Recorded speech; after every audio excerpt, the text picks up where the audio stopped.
This is Jeff Dumbarello, broker of SteelBridge Realty, here to talk about the 2014 Lee County, Florida residential market in review. Disclosure, this is my work done for me and shared with you. The data came from multiple sources. Those sources are the Lee County Clerk of the Court, the City of Cape Coral, the U.S. Census, and the MLS data. About us, we're a licensed real estate brokerage. We use cutting-edge marketing techniques to offer solutions in today's challenging environment. Our group of professionals have decades of experience. And whether you're buying or selling a home, hire someone like us. We want to earn your business. We invite you to contact us. We will be happy to assist you with this important transaction. 5 things you need to know that happened in 2014. Number 1, the distressed market is really an afterthought to everyone but the buyer who waited too long to enter the market and the service providers who made it their entire business model. This is a chart showing the percentages by month of the distressed market, and here lately we're in the 20, all the way from 15 to 21% in 2014. Here's a chart of foreclosures. I made this chart last January, and I was pretty sure we had assumed the new normal status. This is the chart from this year, and we have definitely assumed the new normal status of foreclosures, which is essentially about 125 to 300. Here's the entire foreclosure trend for perspective. This was the second bump. I think a lot of people thought it was going to resemble this as another second wave. Supplying new inventory is one of the market's biggest challenges. Rising prices will induce some sellers to trade out. But then you got to question where you're going to go if you sold your home, and remember you're going to have to buy into the same market. And if you're an investor, you got to ask yourself, what are you going to do with the money? New construction is the answer to the inventory problem. Here's a couple things to think about. The appraisals will hold prices in check for a little bit until the channel's a little better defined. We're seeing that in our day-to-day business now. Interest rates are still very low, which makes homes affordable. We're really in the market missing an entire vintage of about 2008 through 2013. Land is still historically cheap for now, and here's some perspective on the land prices. This is all lots, all lot types in Cape Coral, average and median price. When you're looking at the last cycle, you really don't get what's going on in this cycle. So when I take the shorter view of just this cycle, the Cape lot market is recovering pretty well. The market is stabilizing in relation to the bubbles of activity. We do bubble charts here to kind of let everybody know where most of the people are looking in the market. Last year's bubble chart, this is from when 2013 versus 2012. There's a very clear shift in the market as it shifted over. When I did 13 versus 14, there really isn't that much of a difference. The market's pretty much stabilized with, we're missing some cheaper homes in the $70,000 price range, but we're selling more 170,000 all the way up into the millions. This chart's a neat chart. It shows the last cycle and this cycle by pricing. The red line being the last cycle, the blue line being the current cycle. And you can see that we mimicked the last cycle for a while, and then you're starting to see 04 and 05 in the last cycle pulled wildly away to where we're just getting slight price increases, but not like we did before. And this is really a function of the banks aren't giving out crazy loans. There's no stated income, no stated asset loans. So this is a sustainable market that's actually driven by sensible leverage. Some perspective, we operate in a seasonal and a cyclical market. The seasonality is really determined by our weather. Up north, when it's warmer, is when they're busier in the real estate market. Here, when it's a little cooler, is when we're busier in the real estate market. The cyclical part of our market is governed by demographics, and we're going to talk about something seasonal pricing bumps as well. Right now, we're in a sustainable boom. MIM is money in motion. It's every dollar that flowed through. This is actually dollars sold by realtors. And we had an 8.7 increase in the actual volume in the market.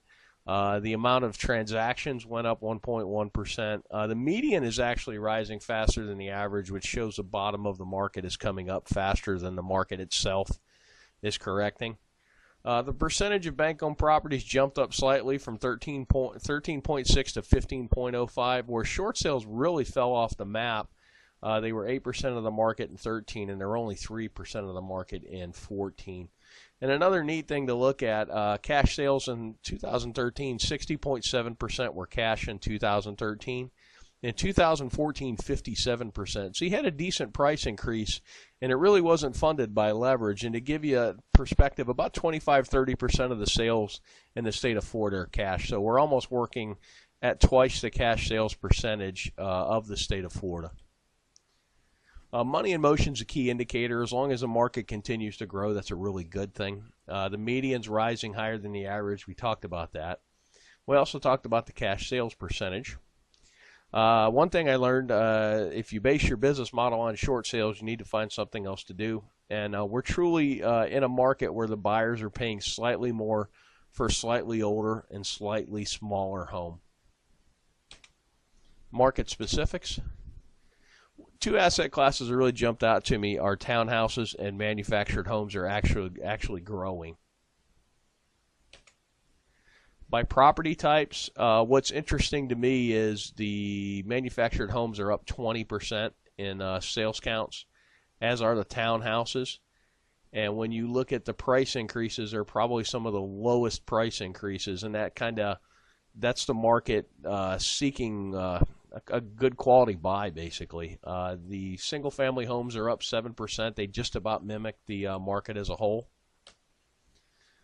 A few thoughts on the jump in mobile homes and townhomes. Mobile homes have both a lower cost of entry and a lower cost to keep, and the blue-collar retirees from up north love them because they really only need them for 3 or 4 months of the year because they're still home doing stuff and walleye fishing and playing with the grandkids. But it's a nice, affordable home to get out of the cold weather. Townhouses kind of represent the same if you're adverse to a mobile home purchase. And really and truly, we found within the market that as the site-built homes hit a certain number, the manufactured homes take off, and it's about 3 to 1. So if a site-built home was trading for $300,000, the manufactured homes at $100,000 represent a lot of value to a retiree buyer. This is kind of what happened by city. 2014, what happened by city. And just a year-over-year difference. Punta Gorda's really burnt store, up 15%. That's pretty good. Lehigh Acres up 13%. And when I look down, Captiva's up 27%, which is pretty impressive. Things to watch in 2015. Essentially, you've got a seesaw in the market now with resale homes on one side of the seesaw and new construction on the other. And they're going to trade back and forth. As the new construction takes a leg up, then the resale become attractive, and then vice versa. I'm seeing sometimes in the market where for a 10% increase in price, you can get a brand new home versus a 9-year-old home. That's kind of a no-brainer. Inventory is the key. Whoever can bring some inventory to market is going to make some money. And this applies to both the retail and the investment segment of the market. This is single-family permits in Cape Coral. When you look at the totality of the last cycle, you really don't get that excited about what's going on now. But when I take out the last cycle, it shows you there's some pretty good permit growth. Projection of retirees. We take this from the census, and if you were born 62 years ago, there's a likely chance you're going to retire, and this is in the millions by how many there are. This is actually the 62-year-olds against our sales counts. It's a pretty good correlation. And then 66 is kind of the official retirement age. And it doesn't quite resemble as much the 62, our sales patterns, and I think the 62 more kind of takes in early retirees. One last thing, this is a long chart average price of the whole market. This little blip right here was when the banks really let it loose and just basically gave out free money. And that's kind of what we're looking for now is everybody's looking for when this time is coming back, and it's really going to be tied to leverage. We were in a boom, which is what we're in now as the market went up to here. And then when the banks went crazy, and you also had Hurricane Charlie in here, which took a little inventory and dumped some insurance money into the market, which kind of overheated it a little more. But this was based on easy money and basically turned into a mania. And that's kind of what you got to watch for now is loan programs. If you have any thoughts or questions, why don't you give us a call at the office at 239-694-3300, and my extension is 102. And you can always, if you're watching this video, click the link below the video and fill the form out, and we will be in touch with you. Thanks for watching, and make it a great day.